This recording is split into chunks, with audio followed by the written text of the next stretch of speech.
Hello viewers, నేను doctor Suma, consultant 49 fertility centre Vijayawada. So పెళ్ళైన వెంటనే ప్రెగ్నెన్సీ రావాలి అని చాలామంది ట్రై చేస్తూ ఉంటారు. సో కొత్తగా పెళ్ళైన తర్వాత కొంతమంది కొన్ని సింపుల్ కామన్ డౌట్స్ అడుగుతూ ఉంటారు. సో ఏ టైంలో హస్బెండ్ వైఫ్ కలిస్తే ప్రెగ్నెన్సీ వచ్చే ఛాన్సెస్ అనేవి మ్యాక్సిమం ఉంటుంది, ఎన్నిసార్లు కలవాలి, ఫ్రీక్వెన్సీ అనేది ఎలా ఉంటే మాకు న్యాచురల్గా త్వరగా ప్రెగ్నెన్సీ వస్తుంది అని అడుగుతూ ఉంటారు. సో మామూలుగా చూసుకుంటే ఆడవాళ్ళకి అండాశయం నుంచి అండం విడుదలవుతుంది. సో నెలకొకసారి మామూలుగా ఇది జరగాలి రెగ్యులర్ పీరియడ్ వచ్చే వాళ్ళలో. అండ్ అండం విడుదలై ట్యూబ్లోకి వెళ్ళిన సమయానికి మనకు స్పర్మ్స్ అనేవి అందుకుంటే ఫర్టిలైజేషన్ జరిగి ప్రెగ్నెన్సీ వచ్చే అవకాశం అనేది బాగుంటుంది. సో అండం విడుదలయ్యే టైంలో హస్బెండ్ వైఫ్ కలిస్తే డెఫినెట్లీ వాళ్ళకి ప్రెగ్నెన్సీ వచ్చే ఛాన్సెస్ అనేవి పెరుగుతాయి.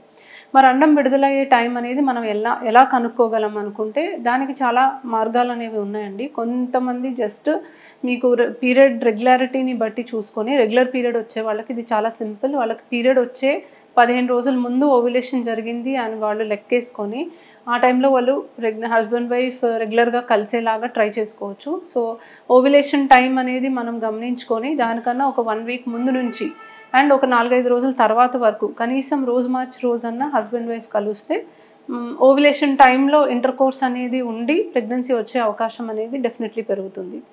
ఇది కాకుండా ఓవ్యులేషన్ అనేది మనం స్కాన్స్ ద్వారా కూడా మానిటర్ చేసుకోవచ్చు. సో ఆడవాళ్ళకి ఫాలిక్యులర్ స్కాన్స్ అనేవి చేస్తాము.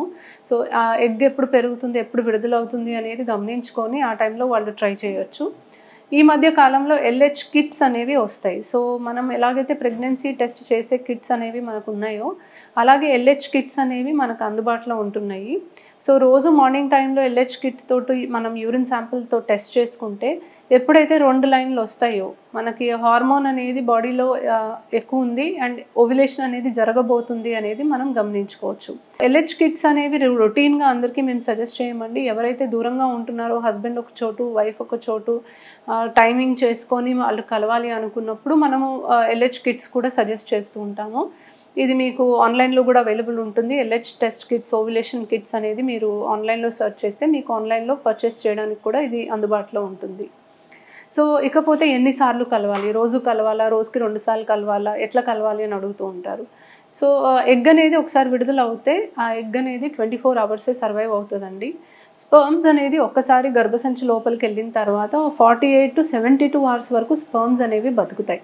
2-3 రోజులకు ఒకసారి హస్బెండ్ వైఫ్ కలిసినా కూడా స్పర్మ్స్ అనేవి అందుబాటులోనే ఉంటాయి.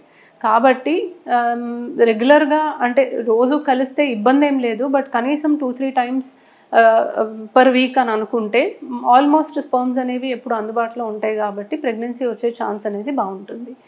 ఈ మధ్య కాలంలో మనకి జరిగిన రీసెర్చ్ ప్రకారం చూసుకుంటే ఓవ్యులేషన్ అనేది ట్రాక్ చేసి ప్రెగ్నెన్సీ కోసం ప్లాన్ చేయడం కన్నా కూడా సహజంగానే జస్ట్ వారానికి 2-3 టైమ్స్ హస్బెండ్ వైఫ్ కలిస్తే అంటే ఓవ్యులేషన్ ఎప్పుడు జరుగుతుంది అనేది మనం గమనించుకొని ఆ టైంలోనే కలవాలి అనుకున్నప్పుడు ప్రాబబ్లీ కొంచెం స్ట్రెస్ ఎక్కువ ఉంటుంది. అసలు ఓవ్యులేషన్ జరుగుతుందా లేదా, సరే జరిగింది కంపల్సరీగా ఈ టైంలో మనం ఇంటర్ కోర్స్ అనేది జరగాలి అని ఆ స్ట్రెస్ అనేది ఉండదు. కాబట్టి నార్మల్గా కూడా వారానికి 2-3 టైమ్స్ కలిస్తే ప్రెగ్నెన్సీ ఛాన్సెస్ బెటర్గా ఉన్నాయి. అంటే ఓవ్యులేషన్ ట్రాక్ చేసి చూసుకొని ఆ టైంలో ట్రై చేసిన దాంతో పోలిస్తే రెగ్యులర్ ఇంటర్ కోర్స్తోనే యాక్చువల్లీ ప్రెగ్నెన్సీ వచ్చే అవకాశం అనేది బాగుంటుంది. సో ఎస్పెషలీ కొత్తగా పెళ్ళైన వాళ్ళకి మరీ ఎక్కువ స్ట్రెస్ తీసుకొని ఓవ్యులేషన్ ట్రాక్ చేసుకొని చేయడం కన్నా కూడా రెగ్యులర్ ఇంటర్ కోర్స్ అంటే వారానికి 2-3 టైమ్స్ ఆఫ్ ఇంటర్ కోర్స్ అనేది వాళ్ళకి ఉంటే వాళ్ళకి ప్రెగ్నెన్సీ ఛాన్సెస్ కూడా బాగానే ఉంటుంది అండ్ వాళ్ళకి అంత స్ట్రెస్ కూడా ఫీల్ అవ్వరు. కాబట్టి ప్రస్తుతానికి మేము అయితే అదే రికమెండ్ చేస్తున్నాం. Thank you.